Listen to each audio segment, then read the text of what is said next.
What's going on, everybody? So now that the football season is here, I can officially say that we will now have Browns After Dark Sunday night, Monday night, and if that is not enough for you, we got another one on Thursday. So if you've ever said to yourself, hey, I wonder where I can meet with people and talk about the Browns, that is the place for you. Check us out at Browns After Dark on Twitter. The link will be in the description down below. Times will also be posted on that Twitter page, so be sure to give us a follow, turn on your notifications, and come let us know what you think. We want to know your thoughts, so I'm looking forward to seeing you there. All right, what's going on, everybody? Welcome back to another Browns Beat podcast. We are in the prime time of being a Cleveland Browns fan. We are in the off season. So with that being said, me and Tristan have a lot of plans for the off season. Got a lot of plans for the off season in general, just kind of across the board with everything. So we're going to kind of take our first steps into the water today as far as those things go. But first, Tristan, how are you doing, sir? Doing good, staying busy. Yeah, long day today. Long day. For those of you who are wondering, Tristan, you look a little bit different today. I lost my headphones and I spent about half an hour looking for them, and it was just an absolute chaotic mess. But you know what? Amazon, it's going to work its magic. There'll be new ones coming in soon. So if there's any issues with audio in this podcast at all, I am sorry. That will be fixed before the next one that we do. But outside of that, I'm doing okay. How about yourself, Derek? I'm doing all right. Busy day today as well. But before we get started, I would be remiss if we didn't start off with Tristan. I need to wish you a happy Who Day. It made me very happy to see the Bengals downfall. Because on Sunday at work, I had probably about 8 billion Bengals fans that I had to communicate with. And I don't care if I never see another Bengal fan in my life. So I'm very happy the Bengals lost because, man, let me tell you something. And we've talked about this a lot, but in my job, I get to experience a lot of the fan base for multiple different teams. And boy, oh boy, is the Bengals fan base an interesting one. And if you haven't seen that on Twitter, you will soon enough. But anyway, Who Day? We have an Eagles Chiefs Super Bowl. How about it? Yeah, all right. Man, just nothing made me happier than seeing a ton of people tweeting at Eli Apple, Cancun on 3. Like nothing made me happier. And he was just a symbol of where that fan base is, just very, and rightfully so. I mean, you just went to a Super Bowl with Joe Burrow.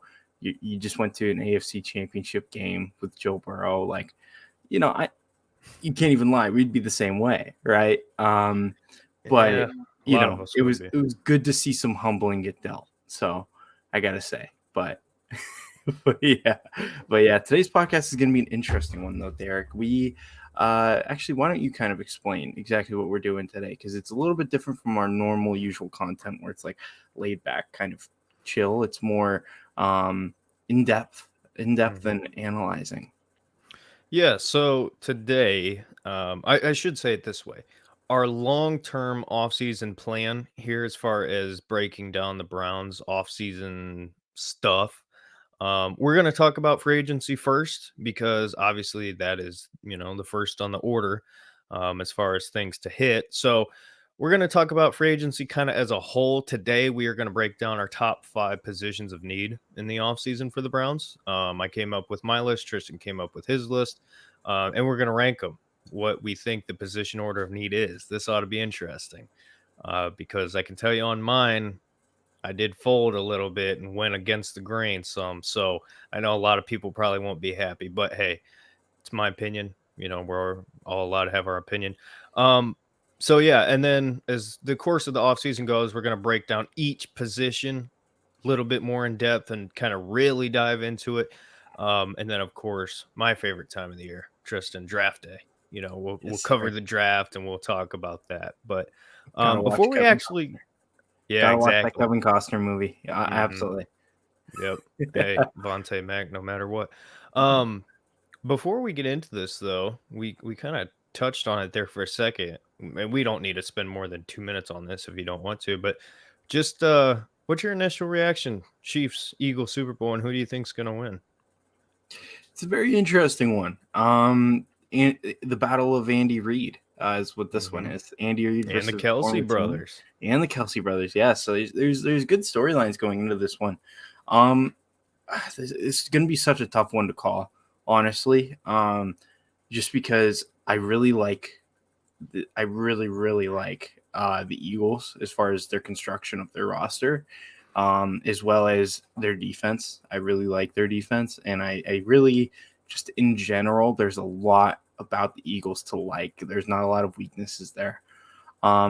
With the Chiefs, it's Patrick Mahomes. So for me, the biggest thing is this Eagles defense going to limit this Kansas City offense to under 21 points? If they're able to do that, 21 to 24, I would say. If they're able to Okay. do that, then they should be able to win.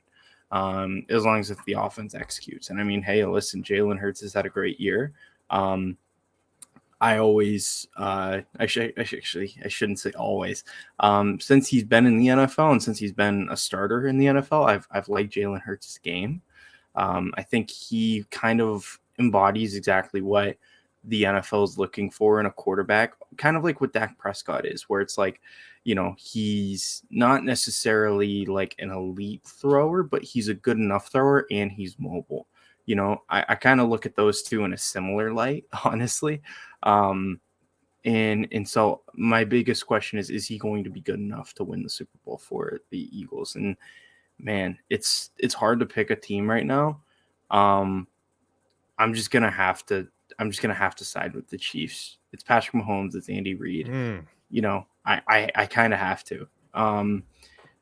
But I would not be shocked at all if the Eagles came out and did it. And honestly, I probably would be rooting for the Eagles, to be honest, because I still have never forgotten about that Sorensen hit against yep. Hollywood. You know exactly what I'm talking about. Any Mhm. any Browns fan knows exactly what I'm talking about. But yeah, but either way, Mhm. I think the Chiefs will win. I'm rooting for the Eagles. Derek, how about yourself? I'm actually kind of excited for this Super Bowl because this is the matchup I wanted. We don't have to worry about Cincinnati winning. I've been defending Jalen Hurts all this past offseason to a lot of negativity from people saying he sucks and all that. I'm like, dude, no. Jalen Hurts, he might not be the best, but like kind of what you touched on there, overall well-rounded player, right? And you saw a lot of arm talent improvement this season, and he's taking off with his legs, and Sirianni's actually scheming to do that, right? And that's kind of one of the things when you have a quarterback with that ability, you do things for it. It's like what the Bears have started doing with Justin Fields. You have that talent there, use it. And that's what I like most about what the Eagles have done. And just a fantastic offseason from the Eagles, trading for AJ Brown, just bringing in some of the guys that they have gotten is incredible. They got James Bradbury, correct, from the Giants? They did because the Giants cut Yeah. him for cap space. Yeah, so I mean, they just have made a ton of moves. I like the Eagles a lot. They're one of the kind of young, exciting teams, and I think honestly, I think they're going to win. I think the Chiefs, as good as they are defensively, I don't know if they're going to be able to kind of maybe adjust to the Eagles' offensive format and how they kind of want to run things. I don't know. Just gut feeling tells me that this is going to be an Eagles Super Bowl, and I don't know if that means I don't think it's gonna be a blowout. It's not gonna be like the Niners game. Um, but it's gonna be exciting for sure because like you said, Mahomes can do it all, best quarterback in the NFL. Um, and that Chiefs team losing Tyreek Hill has still been pretty successful. So great story for KC, with kind of some of the things they've had. Um, but I will say this, Juju Smith Schuster cannot get a Super Bowl ring. That needs to be 1A on the list of things for the NFL. You cannot allow that man to get a Super Bowl ring. Listen, I know a lot of people like Juju. I personally cannot stand Juju. I think he's annoying. And you just can't let that, right? It's kind of like last year when OBJ was in the Super Bowl. Browns fans were like, "Oh, I don't want OBJ to get a Super Bowl," rooting for the Bengals. It's like, listen, all right, nobody likes Juju. If we're being honest, nobody likes Juju outside of Steelers fans. So come on. Can't let him get a ring. Can't let the Mahomes family have more social media presence than they already do. So Jalen Hurts, all on you, baby. Fly, Corvette, Eagles, Corvette, fly. Corvette, Corvette. Yes, sir. But all right, well, nevertheless, that's enough of the Super Bowl talk. We're here to talk about the Browns. So Tristan, Yes, sir. let's start off with this. Go down your list of importance by position before we get into the players themselves. Okay. Go down your list of importance. All right. So, my positions they're going to be a little bit different from everybody else's. I think everybody's going to have a bit of a differential when it comes to um, positions of importance, and I think me and you are going to be the same way. I think our ones at the top are going to be the exact same, maybe even in the exact same order. But no, ooh, this is going to be interesting. Then yeah, then we really might have some differential here. So I'll go just 1 through 5 right now. I'll go. So the very first position of importance I listed is free safety. Um, I'll go into more depth, I guess, with each of these later. I'll just kind of ring through them right now. First is free safety. Second is D tackle. Third is wide receiver. Fourth is defensive end. And then fifth is actually backup free safety. Mm. I said before the podcast that my fifth was definitely going to surprise you or make you raise an eye a little, but I think you, after hopefully after hearing what I just said, you agree, but we'll see. Okay. All right. Are you ready for my list? I'm ready. Can I just take a guess at your number one? I'm going to go from number 5 to number 1. I'm going to Okay. switch things up. All right. Well, can I still, I'll still let you wanna do take a guess. okay. Do a prediction for my list, not just number 1. Just do a Oh, that's prediction for tough. my list. We'll see how close you are. I think you're going to go 5 linebacker. I think you're going to go 4. I think you're probably going to go 4 free safety, 3 D tackle, 2 wide receiver, 1 left tackle. I feel like that's your list, but go for it. Okay, at number 5, I have edge / defensive Ooh. end. So you were close. Okay. That was close. Number 4, I have linebacker. Just which I contemplated switching edge and linebacker, but hey, we'll go with linebacker. Number 3, free safety. Free safety number 3. Okay. Number 2, D tackle. defensive tackle. And number 1, wide receiver. Oh, okay. Okay. Wide receiver. Yeah, that makes sense. Okay. Okay. So I will let you go first. Let's start with our number 5s. Number 5. So break down for me. I forget what was your number 5. I'm terrible. My number 5 is backup free safety. Okay, backup free safety. Go through kind of who you're thinking and what you think would be a best fit. Yeah. So number 5, the reason why I have backup free safety listed is, and we'll see this when the season starts, this team, this defense, this Jim Schwartz defense is going to be heavily, and I mean heavily, dependent on the free safety position. Jim Schwartz loves playing cover 1. He loves playing cover 3. What does that mean? That means you're going to need 3 safeties that you can trust that can cover well.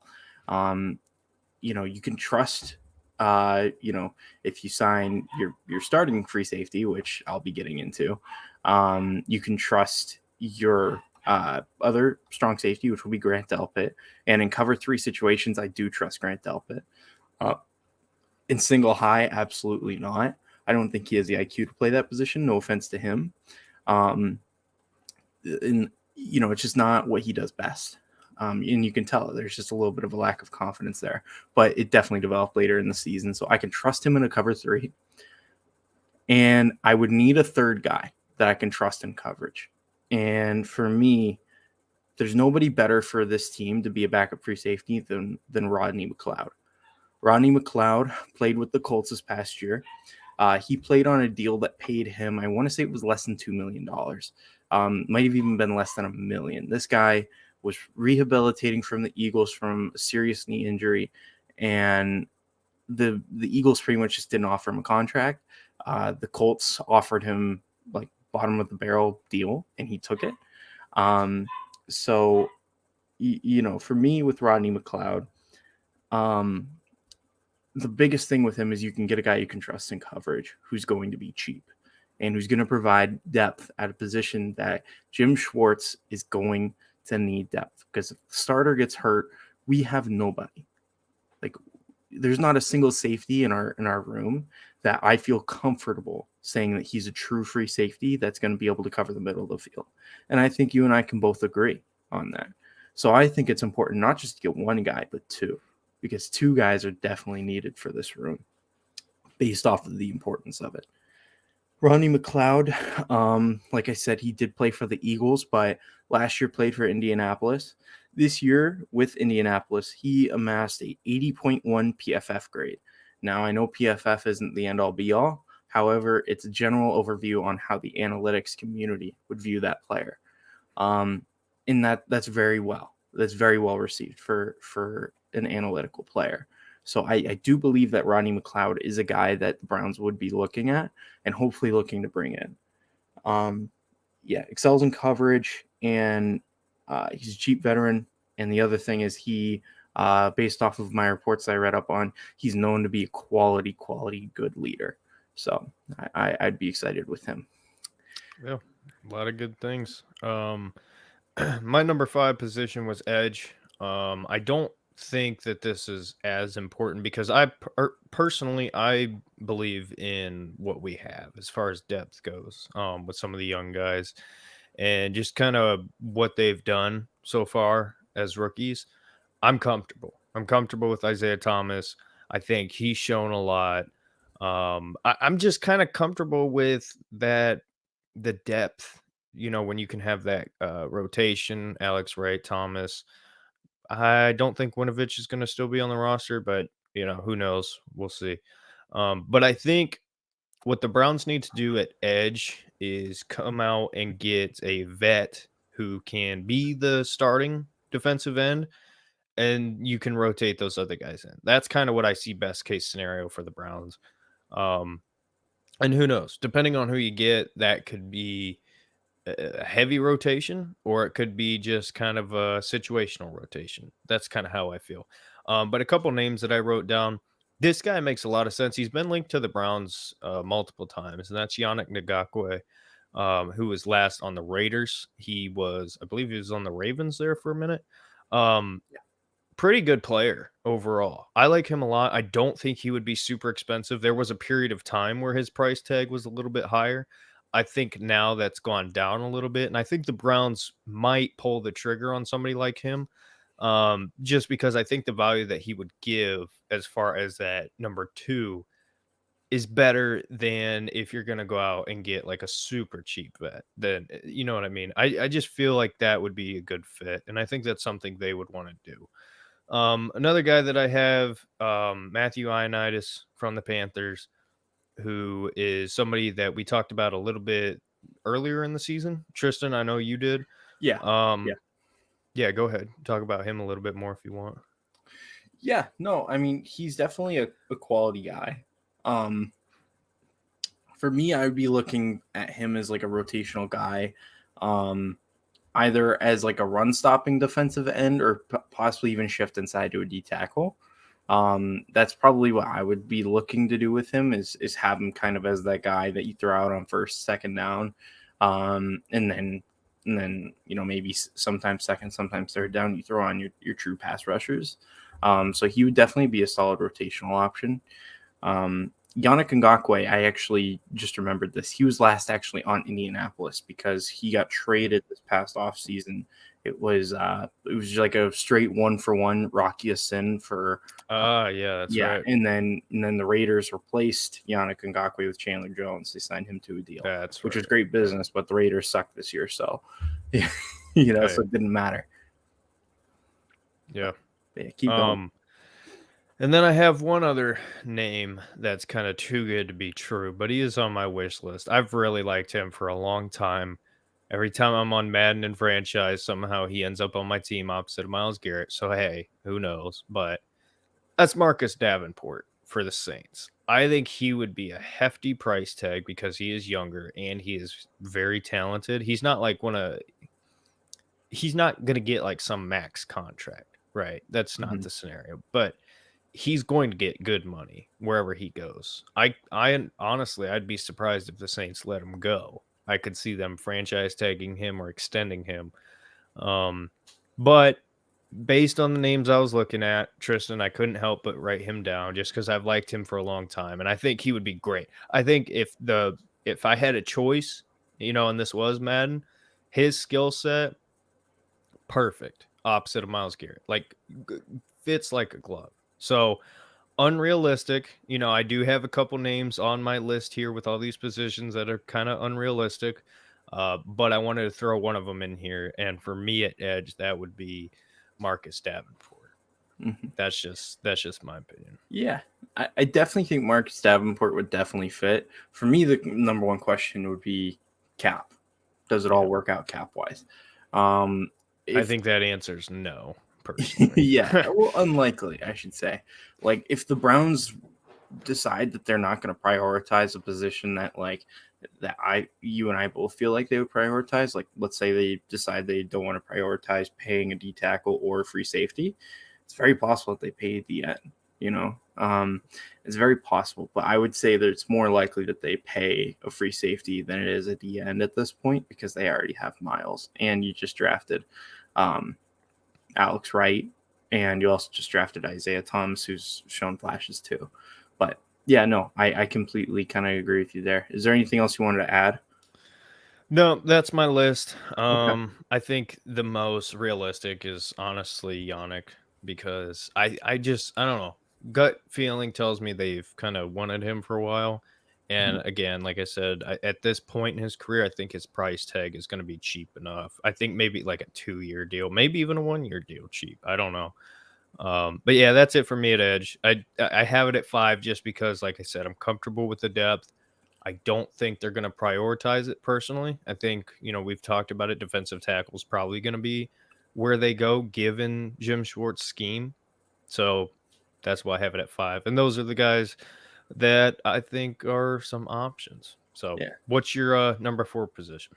So perfect connector. My four is edge, actually. Look at that. So I know, right? The big thing, the reason why I prioritized edge as highly as I did, because it's more of a concern with, like, for a lot of people, linebacker. However, for me, in this Jim Schwartz defense, we're not going to see a lot of blitzing. He doesn't like the blitz. It's one of the similarities it's going to pass over from Joe Woods, except he'll be more lenient towards man coverage. So he won't be blitzing much, which means that you're going to have 4 guys that you trust can get pressure and get after the quarterback. So for me, I really like Isaiah Thomas. I really like what I've seen out of Alex Wright as well, but we don't know with them. We're certain, but we don't know. And right now, they've proven to be solid rotational pieces. We want another guy at the other end of him, at the other end of Miles, who you can trust can get to the quarterback and can be a guy who you can trust in rotation. And that's the big thing. I'm looking at a rotational defensive end who can get you sacks and preferably is a cheap veteran. And for me, one player that ticked off all of those boxes was Melvin Ingram. I think that Melvin Ingram would be a very cheap vet that would come in, be an experienced guy who could show these younger guys below him what to do. And not only that, but he's also not to the point where you're paying him so much where you feel guilty subbing in a Isaiah Thomas or an Alex Wright. And if anything, is going to push those guys to be better because they're going to have to be better than him to be on the field. Um, so I think that as a guy who can go out there and you can trust to get sacks, he got 7 sacks this past year with the Dolphins. I think him in that rotation will be perfect. Um, and yeah, if we get him pretty cheap, all in all, I think that Melvin Ingram as a pass rusher himself is great, and I think would be perfect for this room, and it makes sense cap wise too. Yeah, I like that a lot. He was actually a name that I strongly considered throwing on my list, but I didn't want to really extend it too long. I thought 3 was. Yeah. Some of my other positions, I have like 8, so I was like, "Well, I need to keep this one shorter." But yeah, Yeah, right. definitely. I like Melvin Ingram. He has bounced around a little bit, but I Mhm. think fit is kind of a big thing with him, and I think given his role that he would play, I think he would fit well. So Yeah. do you have anything else at edge? Uh, no, not really. There's a couple of guys in free agency that could be good targets for us, but for me, Melvin Ingram wants to stand out. Um, but yeah, you tell me what's your number 4? My number 4 was linebacker, the Jim Schwartz special. Mm-hmm. So I got a couple guys, and I'll start with my unrealistic one first. Now, I don't even want to say this is completely unrealistic because I actually do think if they're looking to big game hunt, which I've heard reports that there are a couple positions that they could look to big game hunt. Linebacker, I think, could be one of them, and this name is a perfect fit. He would bring everything you're looking for. And that's Levante David. I think Levante David would be a great, great addition. Great addition. However, I don't think it's going to happen. I think he's gonna get the money somewhere else. Um, he's interesting because it's not like he's a Fred Warner type where he's younger and he's fantastic and he's going to get the money, but David is literally everything the Browns would need in a linebacker. But again, I don't think it's realistic unless they solely think linebacker is that big of a need. But I just don't see that happening. And that's why I have number 4 linebacker kind of lower on the totem pole because, yes, it is a high position of need for the Browns. But we have consistently seen Andrew Berry, kind of address that position in a little bit, different of a way than a lot of the fan base would want. So I don't think that's going to happen. But a couple names I have on here. David Long, he was a linebacker from Tennessee. I think that connection with Jim Schwartz, that's kind of something you need to watch out for. Jermaine Pratt, who's kind of been a hot name because of the team down south who just lost to the Kansas City Chiefs. Cincinnati Bengal, I think he's a really talented linebacker. The Bengals aren't going to be able to keep everybody around. I think he is somebody they're probably going to have to let go. Um, so that's an option. And another one, this is kind of one that I sit here and scratch my head and think, would it work in Cleveland? And Tristan, I think you were going to kind of have the same reaction as I did when I saw this guy was a free agent. Leighton Vander Esch from the Dallas Cowboys is an interesting name because this is a former first round pick. Keep in mind, he's shown flashes throughout his career, but he's not been consistently great. Not first pick or not first round worthy. You know what I'm saying? But I don't think he's going to attract a ton of interest as far as the money goes. I think he could be somebody the Browns could get semi cheap. Um, I don't know. I think it's interesting. It's something I would think about. I'll put it to you Yeah. like that. Given the cast of characters that the Browns currently have, throwing Leighton Vander Esch in there, I think I like it personally. Yeah, and I'll say this. So, two things. Number one, with Levante David, you're absolutely right. He'd be perfect, absolutely perfect next to JOK. We're probably Oh, going to be dude, running can you a imagine? Oh yeah, my no. gosh. What you'll probably see out of this defense is we'll be running a 4-2-5 nickel package. Is a lot of what you would see, and because we're so heavily in man defense, or we will be, you can expect JOK to be in man defense quite a bit, which we know based off of his college tape and stuff that he did in college that he's more than able to do that. Um, Having a guy who you can trust as like a zone coverage guy who's going to have eyes in the backfield, be able to, be a solid run stopper too. Well, Levante David makes a ton of sense.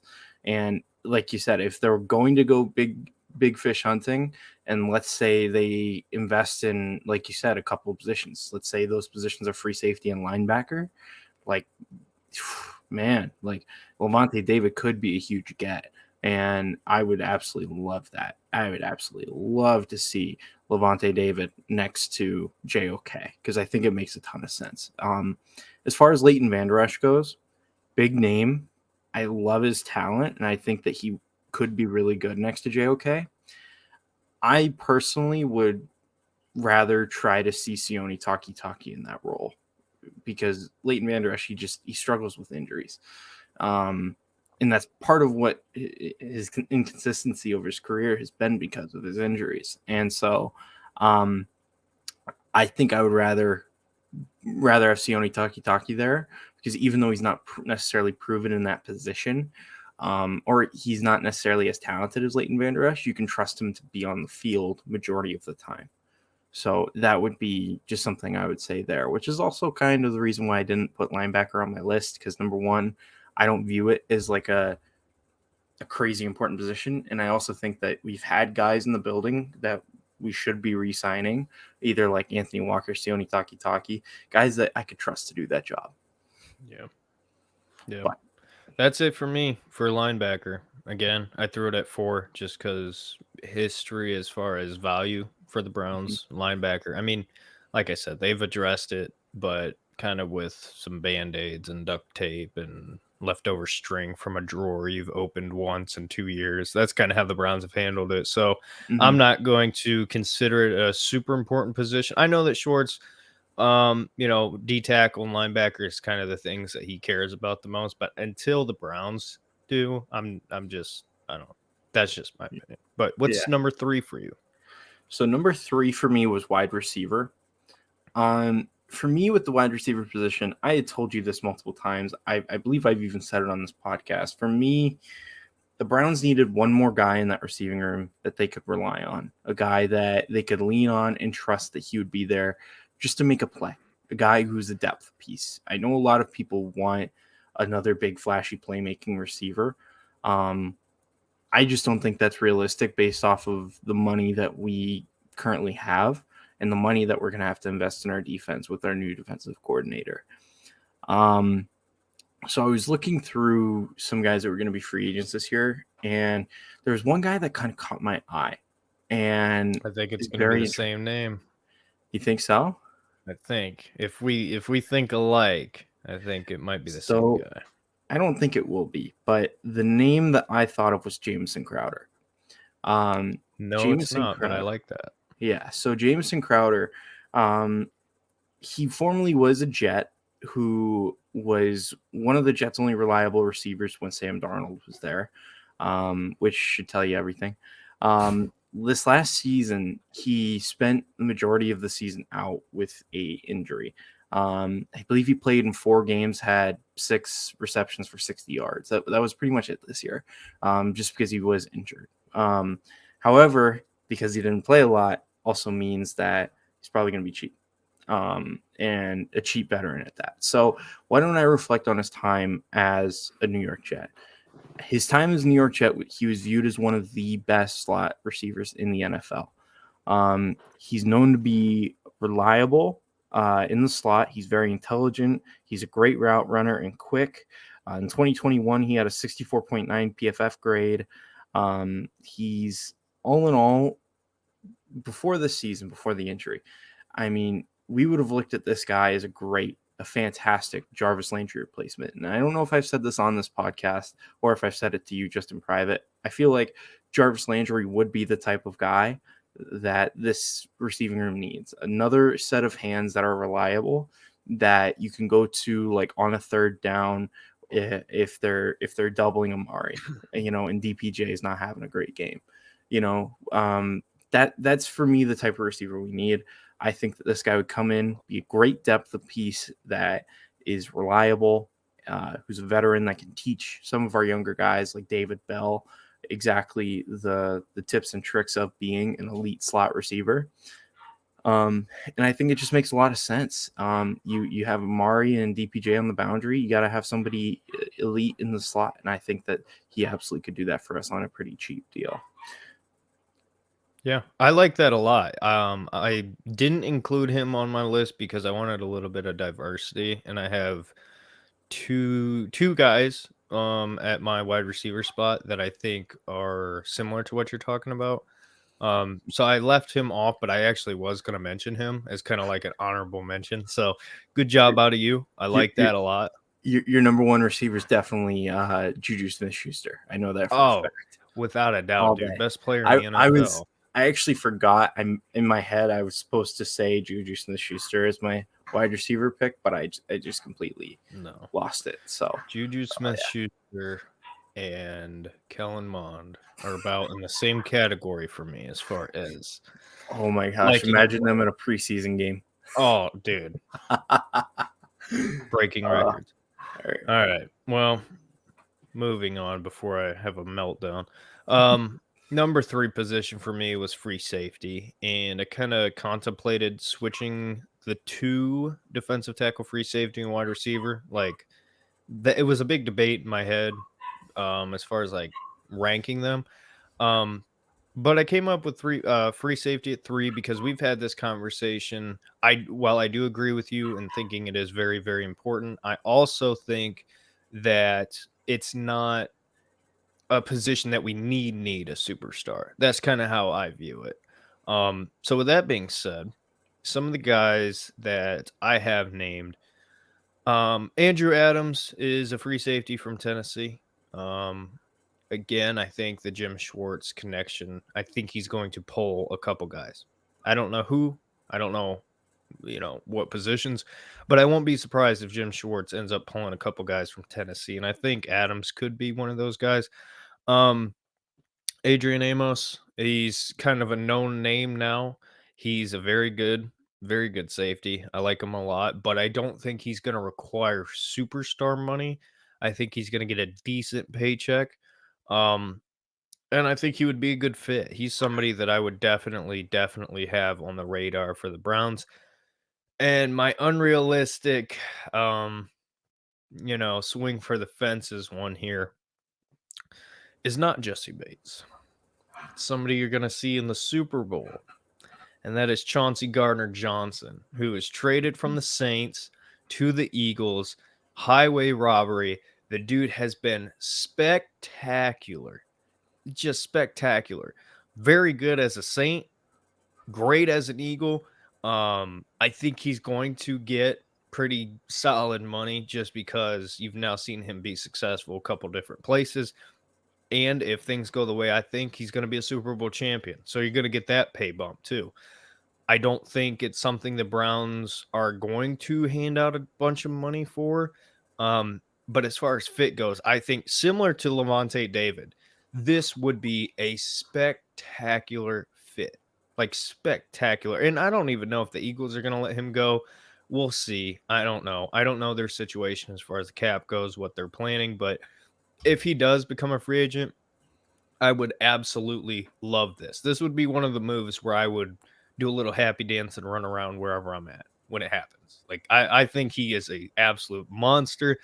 I think him with Delpit would be great. Him and this secondary dude, by far the best in the NFL. And I know that's a hot topic debate, but if you put all these guys in the right spot and Chauncey Gardner Johnson, you don't have to second guess him, right? He's somebody who can be that free safety. I love it. I know it's not going to happen, but Dream World would be great. Okay.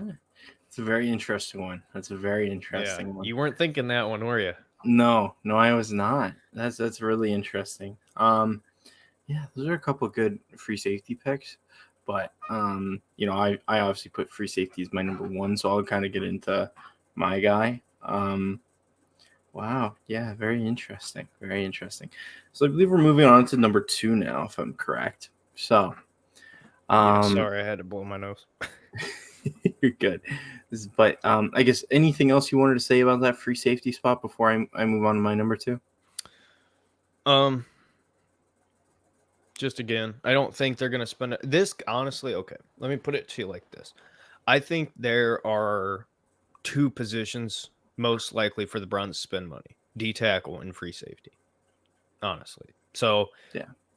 we're kind of talking from a certain point of view as far as the cap goes for the Browns, but If there's any spot they're gonna spend money, I think free safety might be one of the spots. I think D tackle is more likely, but free safety might be one of the spots. So I think they'll see. I have the same thought as you, where T tackle and free safety are the two that I think they'll invest in, but I think that they'll invest more in free safety than D tackle. But we'll get into that. So my number two, speaking of which, is D tackle. So It's we had the clear. same number two. How about that? Yeah, I know, right? Wow. So number two, D tackle. I wanted to kind of take a step up. So far, I've been kind of targeting guys that we could scrape the bottom of the barrel, find a good deal with. This is one where Browns can invest some money in, and it's not going to be Deron Payne, because Deron Payne's going to account for money that I think that this Browns team isn't going to want to allocate to the D tackle position. And He could be franchise tagged as well. That's kind of the yeah, and some people would say, well, DeForest Buckner could get released from the Colts, which, don't get me wrong, would be great, but what type of money would he be getting? So I wanted to go for a guy that I thought was a step above, but also not necessarily targeting the elite D tackle money. And the name I came up with was David Onyemata. I had tweeted out before, it was probably a year ago, maybe like way early this season, maybe late last season, that I wanted us to go out and try to get David Onyemata. Overall, so he's 6'4", 300 pounds. Okay. He's known to play in a 4-3. I And don't be know, dude. That's a small guy. I'm just kidding. Go on. But he's known to play well in a 4-3, and he's known to be a great run stopper. And this past season was, according to the statistics, so I'll read you off these PFF numbers. So this season he was a 64, a straight 64 PFF number. The season before, he was an 81.9. The season before that, he was an 88.2. Now, that's all in all, you would look at those numbers and say, well, he's on a downward trend. But here's something I want to point out to you. The Saints quarterback position has been god-awful this year. Year before, last year. So last year, it was a little bit better. You had a little bit of better play out of Jameis, and he actually was pretty solid quarterback last year. This year, not so much. And then the year before that, I can't remember. I think it was it Drew Brees? I can't remember. But either way, it was a more stable position. But he's a known run stopper. He's not going to command the same price tag that Deron Payne will, while also adding in that run stopping ability. And not only that, but this past year he did get 5 sacks from that D tackle spot. So it does show that while he is a very reliable run stopper, he can also get after the quarterback. I think that a lot of his PFF kind of going down is more projected based off of that Saints offense being absolutely terrible. No Sean Payton there to kind of help with that offense and making sure it could sparkle and shine. And I think that this year, if he would come to Cleveland, he would be a perfect fit for me. Great investment. And I think that he would be everything that this team needs. And we could rotate next to him between the guys that we have, and maybe adding in a couple of other cheap guys as well next to him. So David Onyemata is my guy. Derek, you said, first things first, actually, what do you think of David Onyemata? I like it a lot, and it fits what Schwartz is going to be looking for. Schwartz has a history of the run stuffers, and we know that's what the Browns need. So makes a lot of sense to me. However, I did not include him on my list. My list is a little bit interesting. I think there's quite a bit of diversity on this list here. So number one for me, well, it's not even number one. When I name these players, it's not in any particular order. It's just kind of the names I saw and liked and wrote down. I don't think this is gonna happen. It would be interesting. Fletcher Cox. I would love to see him next to Myles Garrett. That would be awesome. He does have a history with Jim Schwartz. They won a Super Bowl He together. does. He does, but I don't know. It I don't think he's gonna get crazy money, but it just for whatever reason, it just seems unrealistic to me. I don't know about you, but that's just kind of the sense that I get about that. Yeah, I think if he doesn't resign with the Eagles, he retires. And honestly, he might retire Yeah. just as a Super Bowl champion. Super Bowl So champion. Yeah. yeah. Yeah, that makes a ton of sense. But the other three guys on my list here, I think one of them is highly likely, I think. Um, the other two are just kind of names that I liked and threw down. So, one, Dalvin Tomlinson from Minnesota, right? Interesting. Very intriguing. I've liked him a lot for a while. I think he would be a great fit. I think, obviously there's a connection with Minnesota and the Browns, so we'll see. I'm not saying that's a guarantee. He's actually not my most likely signing, believe it or not. But I think he is a really good fit. Another name I wrote down, because this guy is kind of he's shown some flashes, young guy. Don't think he's going to get a ton of money. Jerry Tillery, I like him. He's not bad. I don't know that he fits what we're going to want to do to the best, but he's good. He's young, talented. Throw him in that room, let him develop, see what you can do. I wouldn't hate that. But the guy that I actually think we will sign, Tristan, this might surprise you, because he is a kind of hybrid defensive tackle, defensive end. But I throw him as a defensive tackle because that's what I see him as on the Browns. Draymond Jones, I think, would be a really good signing because A, he's young. B, I don't think he's going to get a ton of money at all. Because similar to Jerry Tillery, he's shown flashes, but it's not as if it's been like, hey, Draymond Jones, he's going to be a really, really good player, and I think he would be a really good fit on the Browns given what we have because again, being that defensive tackle D end hybrid, we can use him in multiple different ways. That's kind of how I see it. I think he's a Buckeye. He wouldn't be opposed coming back to the great state of Ohio. Um, so honestly, I think that is the most likely signing is Draymond Jones. Personally, I know he's not going to be a hot name. A lot of people aren't going to go. That's top 5 on my list, but he's one of these guys that I think you sign, bring in, and surprises a lot of people. That's kind of how I feel about Okay. Yeah, it's certainly an interesting one for sure. Um, yeah, wow. That's an interesting list that you got. Um, if you ask Chargers fans about Jerry Tillery, they'll like curse his name and like hold up a cross and like try to perform an exorcism. Um, but his career outside of the Chargers was pretty decent. But yeah, I just think that for me, um, I feel like Jerry Tiller. I shouldn't say just Jerry Tiller. I feel like that accumulated list, at least for me, and this is just me personally, um, isn't proven. And I think that right now with the Browns, they need proven veterans that have done it on an elite level for a long time. And that's why I went for the guys I did because they're all veterans, all guys that have proven it before. Um, you know, Draymond Jones would be a very interesting one. I don't know him extremely well as a player, but it it. He's definitely could be underrated. interesting.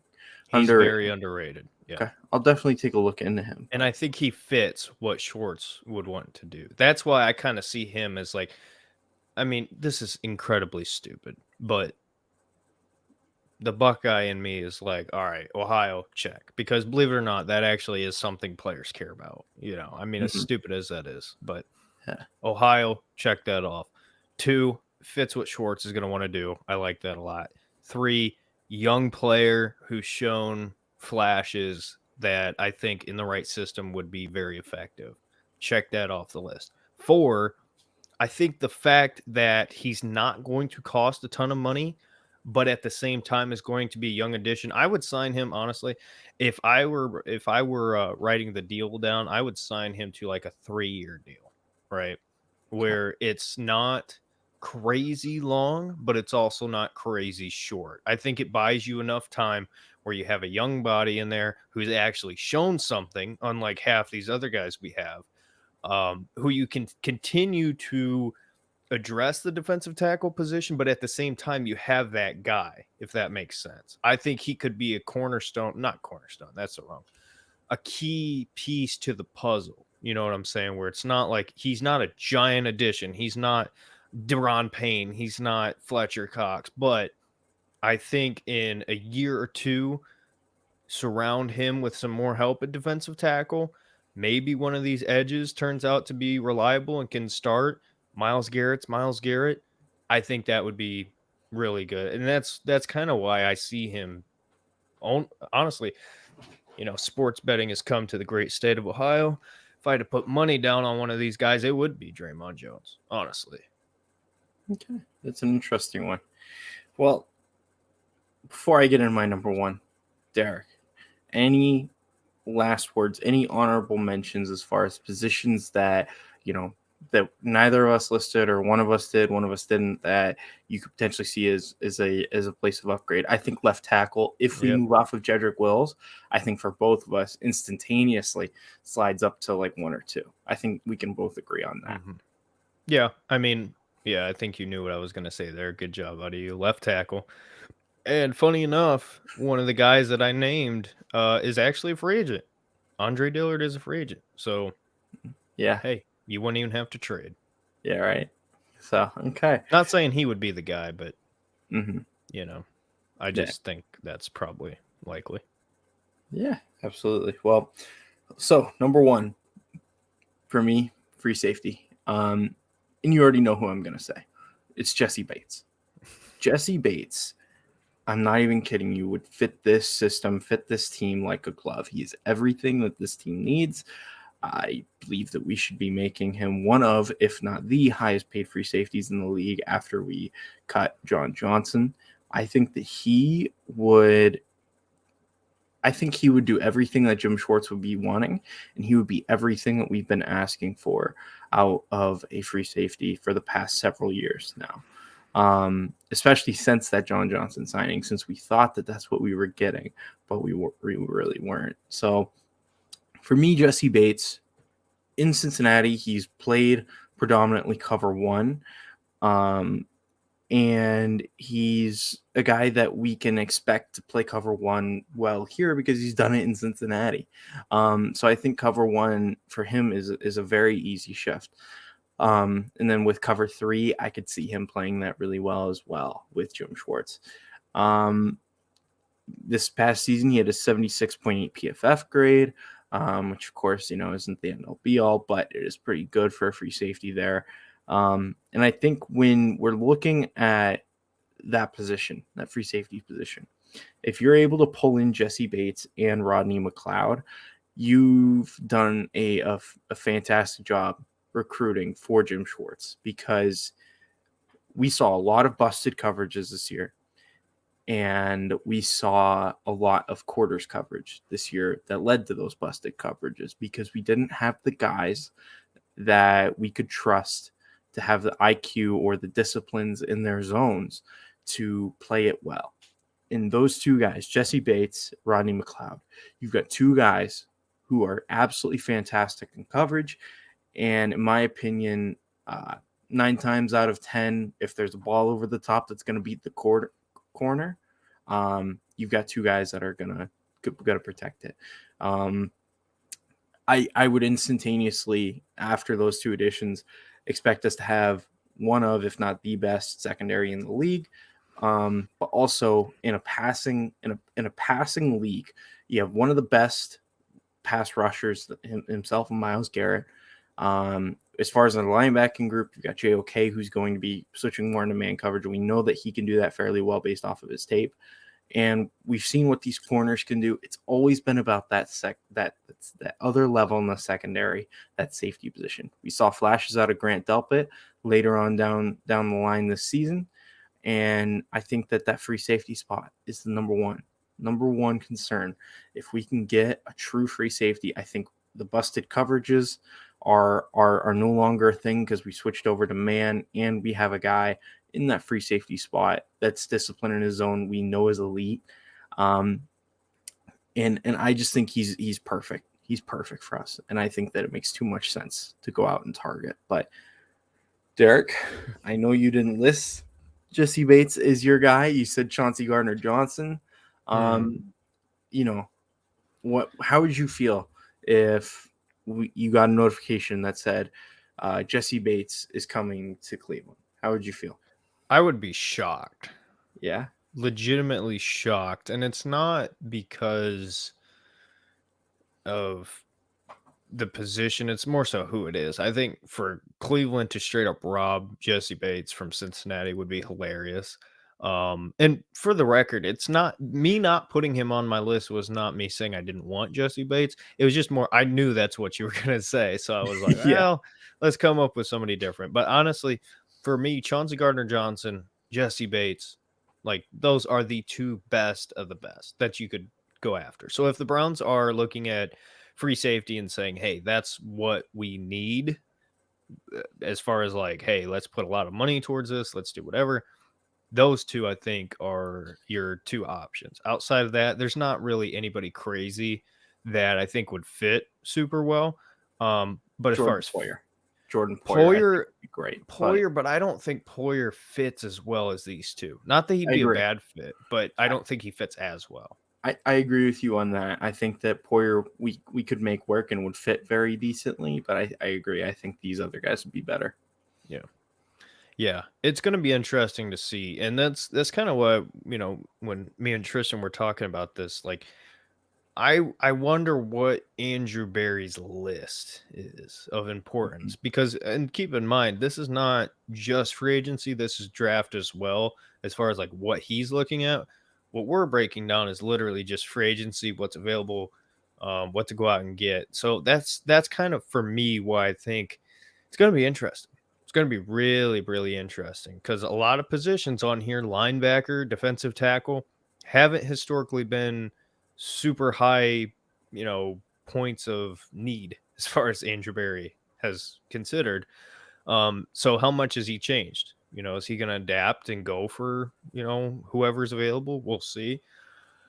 Um, but for me, number one, I put receiver. And for me, at the end of the day, it's literally as simple as this. Obviously, all your money has gone to Deshaun Watson. He is your future. That's what it is. But when I put receiver at number one, I'm not talking about DeAndre Hopkins. I'm not talking about Brandon Cooks. I'm not talking big game hunting. What I think is for me, Tristan, watching the offense, slow, unreliable, inconsistent. That's kind of my three words to describe the offense from a passing standpoint. You can't have that, right? We can't make the same mistake that the Houston Texans did with Deshaun Watson, right? You got your big toy, use it, right? And for me, I just can't go into another season with shitty receivers. I just can't do it. And that's not to say that everybody on our roster is terrible, but I need to have people that I know can be reliable. And Tristan, this is the conversation that we've had about wide receiver. It's not that we need four new receivers. We just need one to two that you can rely on that are different, have a different skill set. Um, and I 100% agree with you as far as the slot position being a major need. That is kind of what I see as well. And another big thing here before I talk about a couple guys, because I have currently five guys uh wrote down, but I might name a couple more, who knows. um Amari Cooper is set to make $20 million next year. Now he's not going to make $20 million, but the Browns aren't also going to cut him. They would be stupid if they cut Amari Cooper. unless you plan on getting DeAndre Hopkins and 2 to 3 other receivers, right? So I don't think that's going to happen. I think they're probably going to restructure Amari's deal, big signing bonus, the Andrew Berry style. But I'm looking at wide receiver 2 and 3 here with these guys that I named. 2, 3, and some of them 4. Um, my hot topic name that I don't think is going to happen, but there are connections, is Hunter Renfrow. He's got great connection with Deshaun Watson going back to Clemson. The Raiders suck. I don't think he's going to get super crazy money. I do think he's going to get a nice deal, though. I do think he's going to get a nice deal. Would the Browns be willing for a couple seasons? Well, let's see. DPJ would have one more year. Would the Browns be willing for a couple seasons to have Amari Cooper, Hunter Renfrow, DPJ, David Bell? That's kind of in my head. Hunter Renfrow could play slot. He's not the fastest, but he's a damn good receiver. He's one of the best route runners in the league. I think he would be a really good fit in this offense. We'll see. I'm not going to mark him down as my most likely.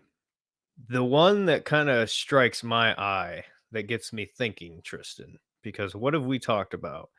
The need for the Browns on the receiver or in the receiver room is wide receiver. Or what the hell did I just say? Speed at wide receiver. That's what I meant to say. Mecole Hardman is a free agent. Now, let me tell you, all right? The Browns wanted speed clearly when they took a chance on Anthony Schwartz. That has failed. There's not been a ton of great options to fill that role. And in my opinion, the number one issue at the wide receiver position for the Browns is speed. They're just all slow. And we've seen that at times. And I think one addition of speed can change the game for the Browns offense. Mecole Hardman, in my opinion, could be an absolute game changer for the Browns. And I don't even like Mecole Hardman that much. I don't think he's that great of a receiver. But Tristan, go with me to fantasy land here. Read option, Deshaun Watson, Nick Chubb, Jerome Ford, Mecole Hardman, jet sweeps. Come on. Dude, just imagine that. And then as far as in the pass game, Mecole Hardman's not a bad receiver. He's shown playing for KC, he can burn you deep. He's not like a perfect route runner or anything like that, but he brings the skill set that the Browns need at the receiver position. So he is somebody that I definitely would pay a decent contract for Mecole Hardman. I wouldn't pay crazy money, but I would pay him a decent contract to bring him to Cleveland. Would he come to Cleveland? I don't know. Who knows? But it's interesting. Dollar General, Mecole Hardman, on my list here is Paris Campbell, who obviously is a Buckeye, has shown flashes in Indy, but injuries have been major, major issues for him. I think he's going to be a damn cheap deal, very cheap, wherever he goes. So why not take a shot? Why not take a shot, bring him in? He brings speed. He's really good as far as kind of, get the ball in his hands and let him work. I think that's something that the Browns need. It's a risk that I would take, and this is a name that's kind of come up at times as far as like the trade deadline and stuff like that over the last couple years. I think Paris Campbell would be an interesting addition. I wouldn't be as excited as if we got like a Mecole Hardman, but just that little integration of speed at that position would be interesting for me. So that's 3 names for you. One name that I didn't even know was a free agent, Alan Lazard from KC. So he was really good on the Packers, has been solid for the Chiefs. I don't know what kind of money he's going to get. I don't think it's going to be crazy. He could be one of these players that gets crazy money though. Who knows? Um, but if the price is right, he's somebody I would bring in. I think he would be an interesting addition to that receiver room. And the one name who I threw on the list just because I mentioned him before. He was one of the first names that came to my mind when you Juju Smith-Schuster. I'm just kidding. exactly Juju. No, I'm just kidding. Um, when we talked about what we need at receiver, Tristan, what did we say? We need a vet, we need experience, we need reliability. And who did I say? Marvin Jones. Well, guess who's a free agent? Marvin Jones. So I threw him on my list. I think he's probably the most likely. I think he could come in and be a really good number 3 and kind of buy David Bell more time. And by the way, I really like what we've seen out of what's old buddy's name? Number 12. You don't know either. We drafted him 7th round. I forget his name. Michael Woods. That's who it is. Yeah. I really like what I've seen from him, some flashes, but here's the problem. When you take flashes and require them to be consistency, it's failure. It always fails. Right? Those guys need to learn. They need to get more reps. You cannot force Michael Woods, you cannot force David Bell into a big role. I think getting a Marvin Jones, getting a Paris Campbell, um, would do that. Hunter Renfro for me would be a great dream addition, but I don't think it's going to happen. Hardman is interesting. He's somebody that I'm going to have circled and see what the Browns do there. I wouldn't be surprised if they throw their hat in the race for Mecole Hardman. What do you think about that? Yeah, certainly interesting. The three that popped to me the most out of that list that I think in Cleveland would definitely be interesting and I think would work the best. Um, Definitely Hunter Renfro. Definitely Mecole Hardman. Those two are ones that I view as very interesting, intriguing guys. And then with Marvin Jones, I really like thought of adding him, especially like as like a cheap veteran. Um, for Jameson Crowder, I also put under Marvin Jones would also be great, but There you go. I figured you would go with him, so that's why I didn't list him. Yeah. But yeah, no, I think that either one of those guys would be solid. Each one, obviously, a little bit different pay, a little bit different in the style of play, but in general, I think that it's the same process. Just another guy that you can trust in that receiving room. If this Browns team does decide to go out and trade for DeAndre Hopkins or Brandon Cooks or does something big, like a big splash, you can 100% expect a contract restructure like they did with Amari Cooper. There's certain things that you would be able to expect right away. I almost think that, in my opinion, either you go with the cheap veteran, just to get another set of reliable hands in there, i.e., the Jameson Crowder, Marvin Jones Jr., or maybe even a Will Fuller. I kind of think the ship has sailed on Will Fuller. I think so too, but the only reason why I still think it might be there is because of Deshaun. Yeah. For me, I almost think that what, just bring in DeAndre Hopkins at that point because you're gonna pay Mecole Hardman like 10 to 12 million a year. You're gonna be paying Hunter Renfro anywhere from 8 to 10 million a year, maybe even more. Like at that point, just get the sure thing. Go for Brandon Cooks. Go for DeAndre Hopkins. One of those two, and then just like restructure a deal.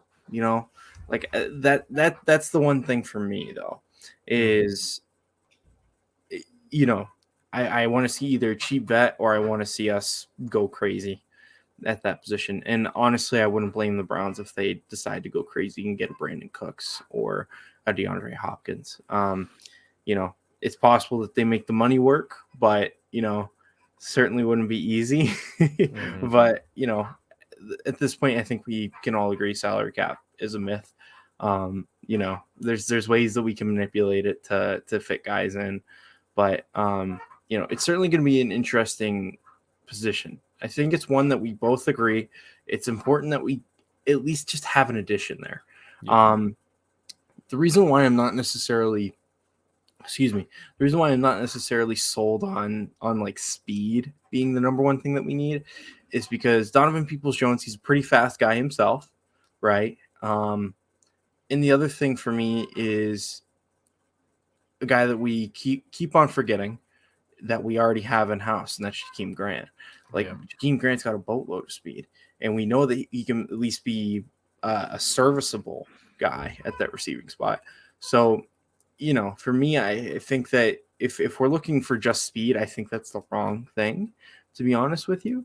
Um, just because most of the passing game in the NFL, and especially with a city like Cleveland where the weather is typically pretty garbage, at least for passing football. Um, I think you just need a guy that can create separation, another guy that can create separation, and get open and has reliable hands. And that's why I think like DeAndre Hopkins or Brandon Cooks probably makes more sense than those other guys. Yeah. I certainly wouldn't like be mad if we got Miko Hardman or Hunter Renfro. Like I think they're very good, solid players. I just think at that point, if you're investing that much money in a receiver, hell, might as well just go crazy with it. Yeah. I should clarify the reason why I have receiver number one.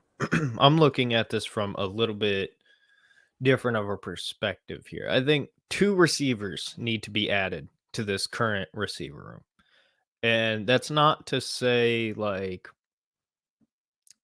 receiver number one, you know what I mean? I'm not talking huge, but I think, for instance, if you signed a Marvin Jones, right, cheap vet who can come in and be number three, for me, draft time, you get a Jalen Hyatt from Tennessee. You get, um, gosh, I forgot his name. Marvin Mims. Yeah, that's who I was thinking of. You get a Marvin Mims, you get a Jalen Hyatt, or, and again, here we go again. And I want to be clear, I'm not even that high on Jackson Smith Najigba at the moment, but if you're gonna go out and get a cheap vet, I'm spending draft capital at that position. That's kind of how I view this. Is like it's either one or the other. Like for me, receiver is that important. Either A, I'm gonna spend the money to go get it, or B, I'm gonna spend the draft capital and go get it. Now the good news with the draft capital would be you have more control and it would be a long-term fix, we'll see. But that's the risk you run with rookies. Garrett Wilson came in, was fantastic this year.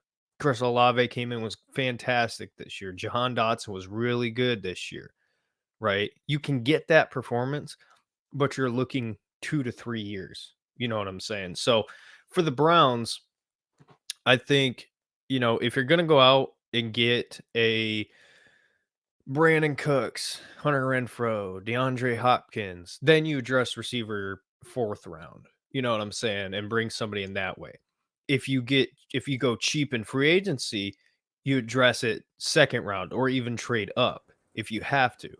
And I know a lot of people aren't going to like that, but the bottom line is at the end of the day, you spent all this money on Deshaun Watson, right? Receiver might not be the most important position, but looking long term, the Bengals, when they drafted Jamar Chase, they needed an offensive tackle bad. They needed Penei Sewell bad. And I was one of the people saying they should have picked Penei Sewell. But I was wrong. I was wrong because guess what? Jamar Chase and Joe Burrow have been more valuable than a left tackle in Joe Burrow. And I don't say that because the context is definitely different because you're talking early first round pick versus early second round pick for the Browns. But point being, we have seen consistently throughout the last couple of drafts receivers who get picked kind of mid to late who turn out to be fantastic. The Browns have got to hit on wide receiver. They have to do it. And if you can't do it in the draft, do it in free agency. And if you don't want to spend the money, do it in the draft. It's not that hard. It's really not. Every single year I have said the Browns need to address wide receiver. And they do it, but they do it late, right? Michael Woods, you can't expect him to be great day one. David Bell, as great as I think David Bell could be really good. I don't expect anything out of David Bell right now. I'm not expecting him to be great. He was a third round draft pick, right? He was picked in the third round for a reason, not because he's not talented, but because he's not a transcendent receiver, right? Where as some of these guys in the draft, like I just named, JSN, right, dealt with injury, didn't play at all hardly this year at Ohio State, but he's got all the tools, right? Go get that guy. Jalen Hyatt was fantastic for Tennessee. Go get him. Marvin Mims has all the tools. Go get him. Like they have got to nail this. They have to. That's why I put it at number one for me because defensive tackle, you can kind of bandage that up all you want and you can be decent, right? I think the reason why we were so terrible was because Joe Woods was terrible. So I think D tackle is not going to be as big of a need for me, but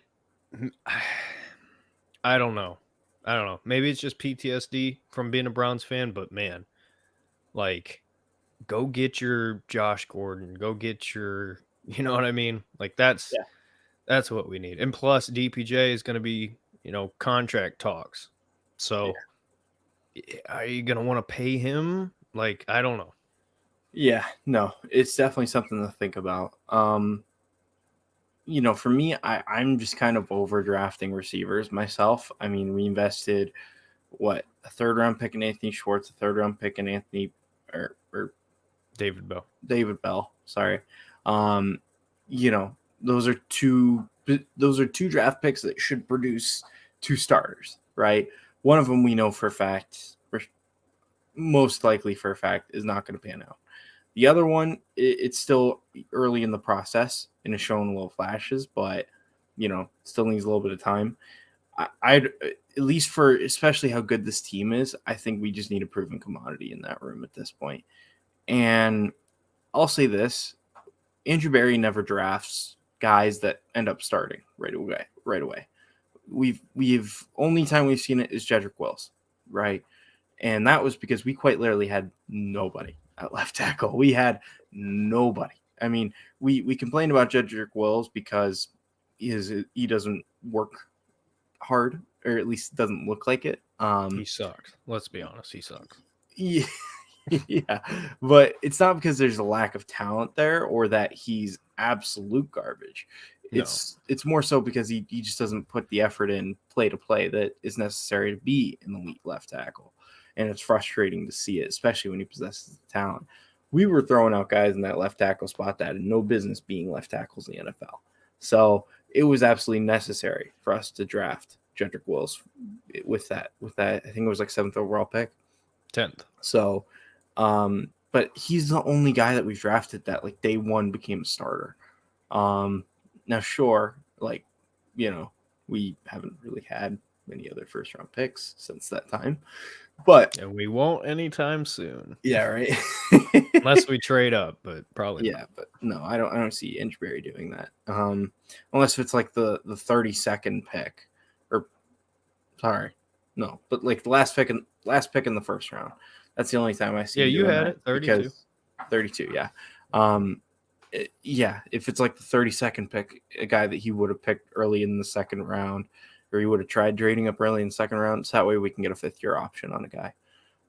That's the only thing that I think makes sense. But I will say that with the receiver 32nd pick, the Cleveland Browns select Jackson's. No, I'm just kidding. Yeah, right. I'm just thinking, could you imagine the Browns fan base if JSN got picked by the Browns? It's not going to happen, but no, but it would be very interesting. But I don't know. It's just we've got a lot of young talent there in that receiving room that's shown a little bit. I just think we just need guys that are depth guys that you can rely on late in games. That for me is the big thing. I think. Don't be shocked if the Browns draft like offensive linemen in this draft. yeah, Don't be shocked if they draft, say, maybe like a corner, right? Like, don't be shocked because there are going to be guys that they draft that they plan to implement in like a year, 2 years. Um, Oh, dude, hold on a they always second. draft for the future. That's what they do. Based on how I've gone this podcast, I just need to throw on the hat because listen, Yeah. another name that I want from the Ohio State, Ronnie Hickman. Get me Ronnie Hickman on the Browns, dude. I mean, come on. He this is why I love the offseason. These Agree. conversations, because you're like, oh man, this guy with this guy. Anyway, just ignore me. Whatever.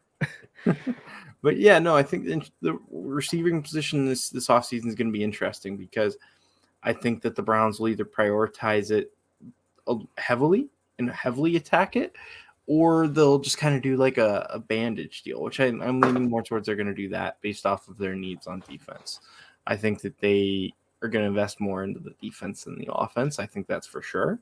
I think it's probably going to be a considerable amount, considering that I think the only two guys I have listed that I think are going to get paid, at least as far as for my list, is Jesse Bates and David Onyemata. If we can pull both of them, I see David Onyemata getting a deal with us somewhere like neighborhood, like I don't know, 3 year, 30 million, 20 million guaranteed, something like that. Jesse Bates, like 5 year, 45 million, say, or sorry, no, 5 year, 60 million, 45 guaranteed, maybe something like that. I think Bates is going to get a massive deal, Yeah. personally. Oh, he will. He will for sure. And the deal I laid out is 15 mil per year. And then you're guaranteeing that's 45 million. That would be, if it's 5 times. Yeah. Wait, no. I'm confusing The myself. Browns Beat Podcast presents math. No, sorry, like a 4 year, $60 million deal where it's like 15 mil per year. And then you do like 45 mil guaranteed. And then you're guaranteeing, 3 years instead of 4. That to me can make a lot of sense for Jesse Bates, somewhere in that neighborhood. And then right there between those two, you've invested 15 plus 10, 10-ish. So that's like 25 million in cap space there between those two positions. And then you're going to have minimal to work with for rest. So that to me makes sense. But you'll have enough so that way you can get a bunch of cheaper veterans that you can trust to be solid rotational pieces or at least fill in a gap for you. So that's at least how I look at it. So yeah, and I mean we talked about it a little bit. The I should say Andrew Berry can kind of finagle contracts given what we have. And for me, Amari Cooper is the biggest one. $20 million is a lot of money. And Amari's not going to get all that. And I see him restructuring because another thing, too, is like Amari had a really good year. He was 1,000-yard receiver, right? Yep. So, hey, man, right? You're 1,000-yard receiver. You've been really good. You're not going to be like, it's not like we're a passing team where we're going to pass every single down. You know what I mean? So he can be effective. He can still get paid and you can win. Hopefully. We'll see. hopefully. But yeah. But so I think Amari would want to stay in Cleveland. I think he likes it. I certainly love Amari Cooper. Some of the most fun memories from this past season was going to games and watching Amari Cooper and just watching him do what he does, dude, because he is good. He's great.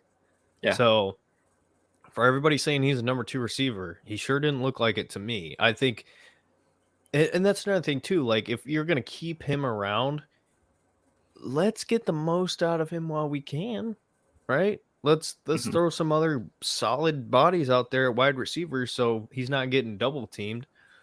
So I don't know. We'll see. Yeah. But either way, it's going to be a fun and exciting off season. That's for sure. It is. It's just going to be interesting for me how they balance it. right? Mhm. Are you going to value free agency more? Are you going to value draft more? I don't know. I think the Browns need to take chances because, listen, like it or not, this is the sad reality that we have to deal with right now.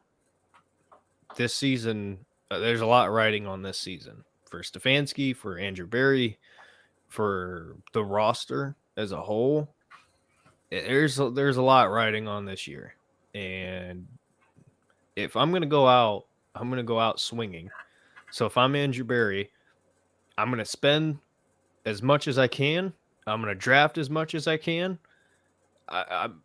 This is just me, right? I'm not gonna be Sashi Brown saying, "Yep, here's your picks, I got you." I'm gonna be like, "Nope, I'm trading. I'm moving up. I'm getting who I want. Why not?" That's Yeah, how I feel, but I don't know. We'll see. we'll see. Yeah. We'll see. But I think that's it for me. Yeah. Same here, man. Same here. Good podcast, good episode. Ready for the offseason to kick off, ready for free agency. Day one free agency is going to be exciting. It is definitely going to be exciting.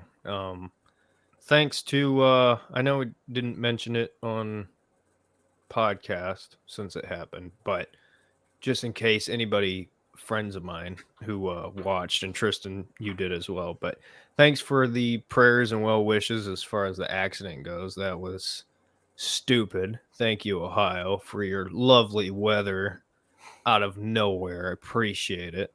So yeah, cue the Joe Exotic. I'm never going to financially recover from this, but hey, you know, I'm alive. We're all good. Just minor stuff. So, but anyways, thank you. If you're watching this and you reached out and send good things, prayers, thoughts, whatever, appreciate it. Got a lot going on. My life is crazy.